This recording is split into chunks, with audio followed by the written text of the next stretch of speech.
guys were checked out so far. And like each time we had a restart, you guys were so fast out of the turn. Yeah. Definitely got under his skin right there when Miles was pressuring him. And I feel like Deegan's gotten like okay with kids running the class now. Oh, hey! Looks like Deegan might have made a mistake there, and that's what caused that contact. Take your breath, nice deep breath. Straight clean me out, and they didn't even throw a black flag, dude. The Pro Light class has been nothing short of spectacular the past 4 rounds. 16-year-old Sheldon Creed has been on the podium every race, securing the top spot in the standings. In the Pro 2 class, Bryce Menzies and Brian Deegan put on a show at round 4, but Deegan's consistency has yet to be surpassed. The Lucas Oil Off-Road Racing Series heads to Wild West Motorsports Park just outside of Reno, Nevada.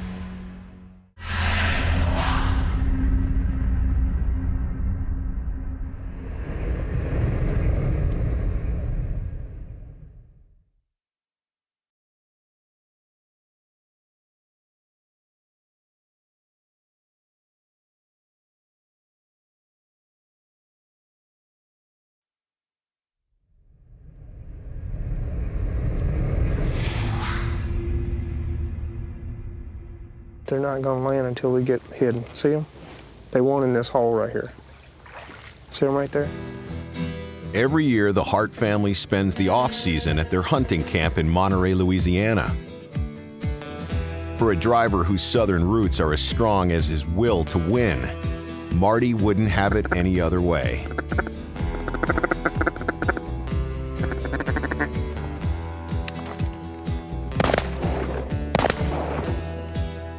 Marty has raced and won for established teams and manufacturers in the past. But with the help of ReadyLift, Marty's racing effort has been one he's had full control of since 2012. As team owner, he knows he dictates his own destiny. And that's just the way he likes it. And winning to me is sweeter because, I don't go out and get in a desert truck or in another truck like half the guys I race against. They go out there and after race weekend, they're going to another race. I'm coming home and grabbing my work truck and I'm headed to work. When I do beat them, it makes it so much sweeter. Hart's list of accomplishments include racing for factory Honda on 3 wheels and winning Pro Light championships on 4 wheels. While he's still seeking his first Pro 2 title, it's important to Hart that he does it his way, and that means involving his family. Everyone's always yelling, when's Gumbo? I'm like, everybody should know it's Saturday night, every Saturday. I didn't ask for it to be like this. I'm just so thankful that it's like this. Most people, when their kids, when they get to 16 to 25, your kids don't want to be anywhere near their parents. Racing and hunting is the 2 things that's been able to, between those 2, we've been able to stay together, and then they want to be with us. In 2013, son Kyle Hart stepped up to the Pro Light class after competing in the kart classes for 3 years. I want a top 5 or top 10 on the first half, and then I want to get to like top 5s and podiums and possibly a win towards the end. Not only would driving for his own team give Marty the stability he wouldn't have driving for someone else, it also gave him the opportunity to pass along all of the lessons he would learn in his career to his son. As a former class champion, Marty is the perfect person to mentor Kyle as he develops his craft in the class. Move off that edge, move over a tire width, a half a truck, I don't care what it is, make the truck do what you want it to do. However, while it may be beneficial for Kyle, the same cannot be said for Marty, as he's had to split both his time and budget between his and Kyle's programs. Having Kyle is a big distraction, if you will. It's a good distraction, but it is a distraction because you got to set his car up, you got to kind of get him all ready, all his guys that's working on his car. And it comes time to go battle against a guy like Rob Mack or Deegan or someone who their one goal, they don't have anybody else to distract them. It's a work in progress to develop Kyle's skills. He needs more seat time to improve and get comfortable running the pace required to run up front. Where we live, also contributes to a lot of the way I'm training Kyle. We don't have the regional races, that we can take him to. We don't have a lot of opportunities for him to race. So he's real eager to race. With the Harts residing in Louisiana and the race series taking place on the West Coast, there's no opportunity to practice and test. Because of this, Marty built a track at their house to get Kyle comfortable in the Pro Light. Doing this shows Marty's commitment to his son's program, and Marty expects Kyle to give the same effort. All I want him to do is get in it and give me 100%.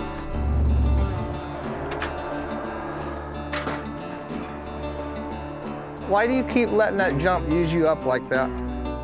The family that races together stays together, working to achieve a common goal. Everyone has a role, so they win and lose not just as a team, but as a family. For the Harts, racing is life. So much so that even when they're not racing, the pursuit of how to go faster is never far from their minds. If you would just graduate, we could get Dad in a Pro 4. All that money I save. Yeah, and I think it'd be easier to win in Pro 4 than it would be in Pro 2. Oh my God. Gracious. Because half of those guys break half the time. Up to this point, the 2014 season has been Marty Hart's most difficult campaign since he entered the Pro 2 class. He came into the year with title aspirations and a brand new suspension setup that he hoped would be the key ingredient to move him forward and onto the top of the podium. Marty Hart's struggling with his truck. They have not found the sweet spot yet.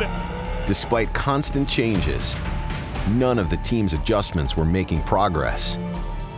Coming into round 5, the team's recourse was the decision to go back to the tried and true that had been so successful before. It was a case of addition by subtraction, and the results were immediate. At least we got it back inside the top 3 where we belong, and we got a good starting position, I think, second row, so all in all, good start to the weekend.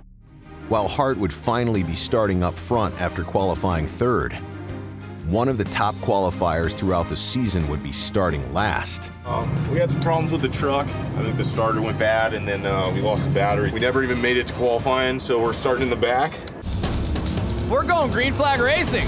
They get 3 wide back in the field, sailing into turn number 1. When we had a good run there, we were just settling in to 4th. Kind of set up inside, and I had a run on the outside and came inside, and he kind of just overstepped. Oh, and Marty Hart goes around. Looked like Bryce Menzies was involved with that. It's difficult for the officials to see up there in that particular spot, so if there's a place to get away with one, that's probably it right there. And it looks like Marty Hart now has pulled in, possibly damage to that left rear. After starting in last place, Menzies worked his way through the pack to finish in 3rd. The Hart crew maybe not so impressed. Yeah, he might have got away with one there, Bryce, I'm talking about. Because I went wide and set up to get a run, and he slid off the last one sideways, and I'm like, well, I'm coming. Ran right into you. I know he did. Took us totally out, and they got a warning.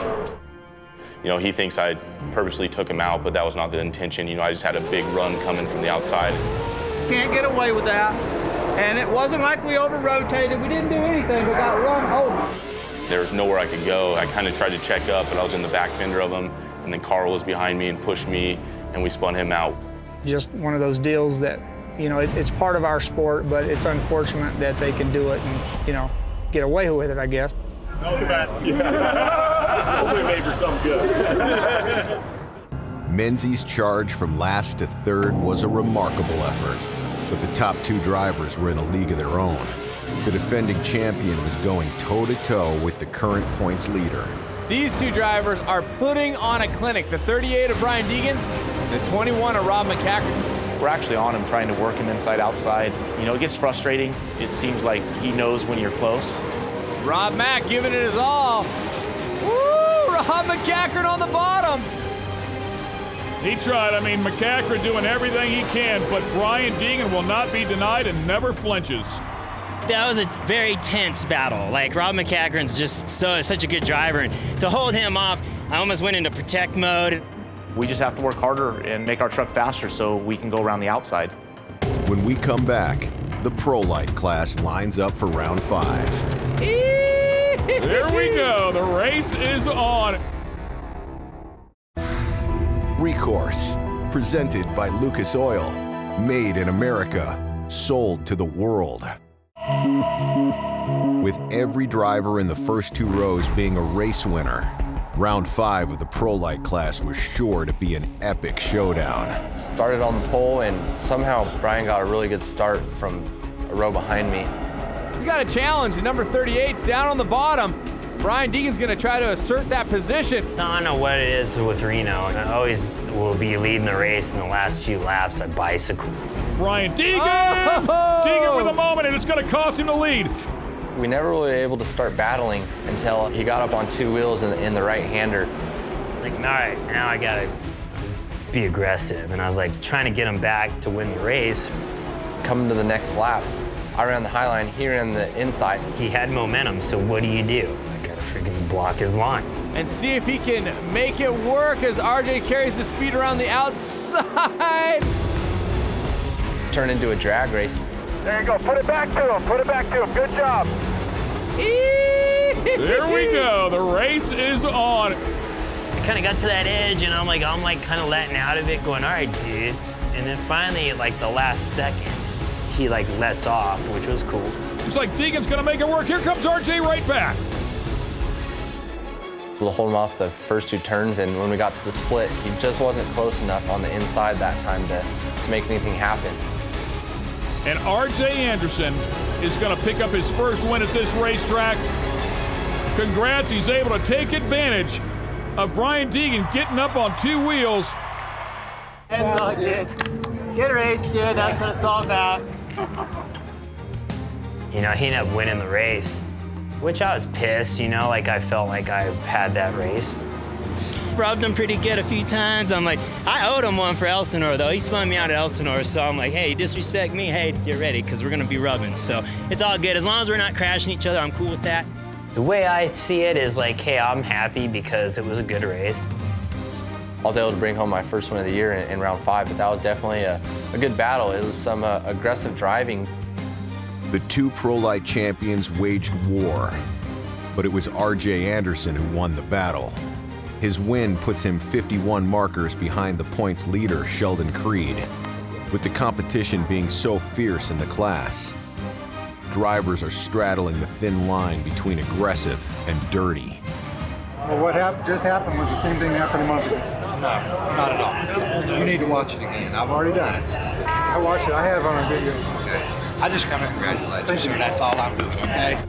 We're just kind of looking for some clarity on, where the consistency is. It's not that we think that Deegan should get black flagged for every time he gets into me, or everyone that touches me should get a black flag. It's definitely nothing personal on Deegan. You know, if you're gonna shake my hand and say good job and then turn and go do something else, like, and try to like get me black flagged 2 minutes later, this, that, it's like, that's not cool. Like, you ain't shutting off and you're mine. That's cool. Just hold the race like that. It's all good. But it's cool as long as we didn't push each other off the jumps. I'm cool with that. I'm cool with this door-to-door all day. Just none of this. Oh, no. I show the guy respect because what he's done, you know? He respects you a lot. I'm telling you, you may not think so, but he does.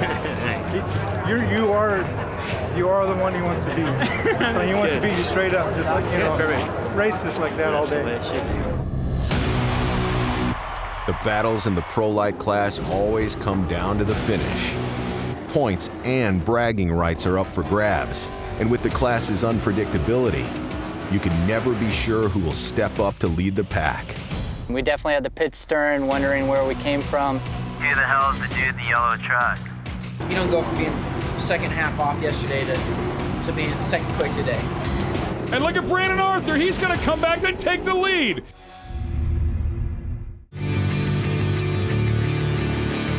The high speeds mixed with the trajectory of the track's jumps make Wild West Motorsports Park in Reno, Nevada, one of the most treacherous tracks on the circuit.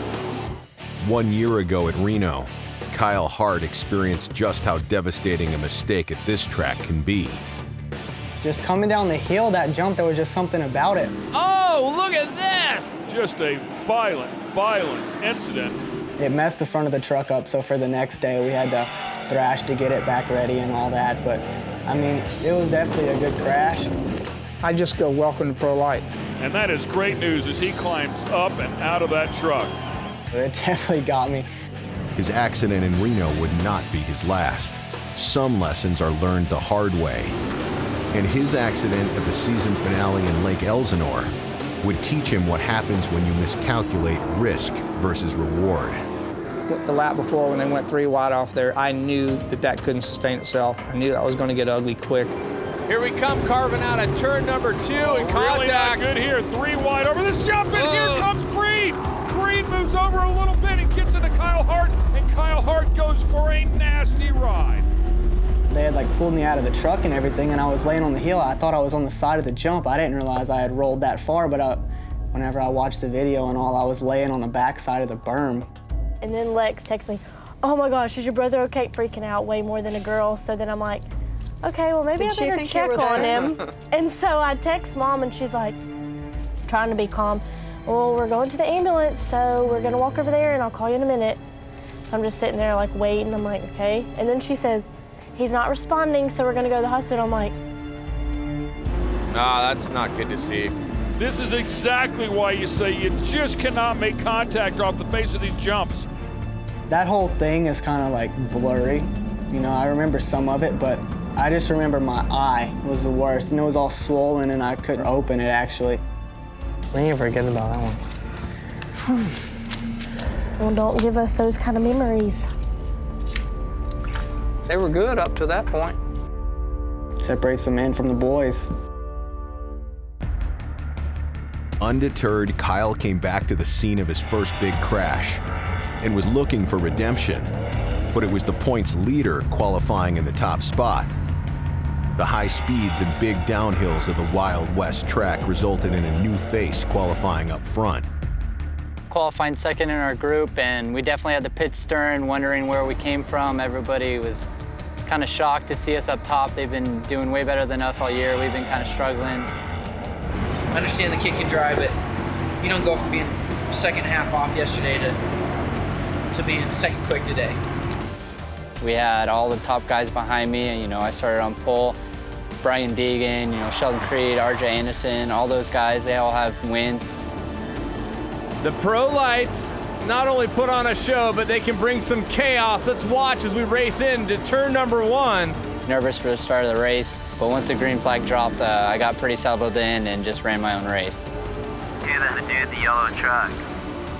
Arthur's gonna go very wide. It worked for him before where he got a run, and I think he might have another run on Deegan. Recourse, presented by General Tire. Anywhere is possible. Nervous for the start of the race, but once the green flag dropped, got pretty settled in and just ran my own race.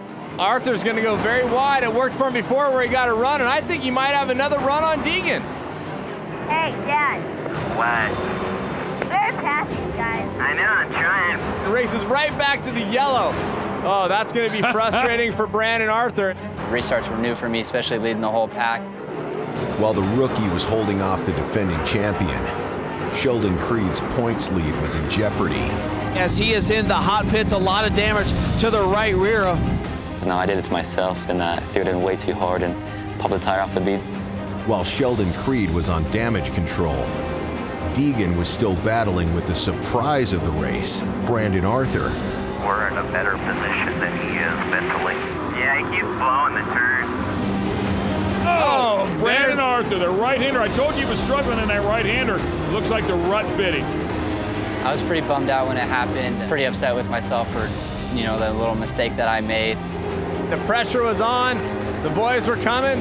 Despite going to the hot pits with a flat tire with only 4 laps to go, Sheldon Creed was on a mission, charging through the pack and potentially saving his championship hopes. Pretty much just went to work and started passing guys. I was being really aggressive, which haven't really been all year. Sheldon Creed, after the restart, up to 7th. Lost in the battle between Deegan and Arthur was Pro-Light rookie Kyle Hart, who had quietly worked his way back into second place. Charge hard. Charge hard. Look at this, a battle for the lead. Kyle Hart. 2 to go. Kyle Hart is going to pass Brian Deegan. In typical pro-light fashion, a late race caution came out, leaving a one-lap sprint to the finish line. However, one driver would be missing from the restart. Go to the hot pit. It is flat. Was leading here early, got passed by Kyle Hart, now finds himself with a right rear flat. Let's go win this thing. Green flag flies. It is on. Kyle Hart looking for his first career pro-light win. Now you got one lap to win this thing. I really preached that to Kyle, that you win it at the end, because really that's when you have to be there. Bring it home. Woo! Kyle Hart with his first ever pro-light win. Dad will be proud.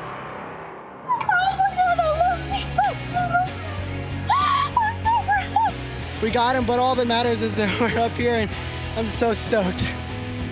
To win your first race is special. To do it at the track that nearly conquered you is unforgettable. But the ability to brush off danger and get back in the seat to race again is not solely due to his youth. It carries over from his father's never-give-up attitude. That's why for us, we're so much more proud, because we know where he's came from. Because, I mean, it's been a challenge for him. See him get a win, that's huge. While as a racer, Marty's season has been a disappointment. As a father, he couldn't be more proud. What an outstanding job it was. When we're struggling so much on the Pro 2 side, he's helping us make up for the weekends, that it's tough for us right now. He's keeping our morale up. Yeah, because it's tough. Racing is really what holds this family together. We might not be near as close if it wasn't for racing. How well a driver can continue to keep pushing and succeed in the face of adversity is what separates the good from the great. For Sheldon Creed, his come-from-behind drive through the field got him on the podium, gained him valuable points, and very well may have saved his championship. Next time on Recourse. From Supercross hopeful to short course upstart, Ryan Beat has come a long way in a short amount of time. Coming off another Challenge Cup podium in 2013, looking in 2014, I was faced with the fact of, do I want to continue doing what I'm doing, or do I want to step out on my own, take the risk of starting my own team and running my own program? Ryan Beat leaning on Deegan Hart. Can he make it work?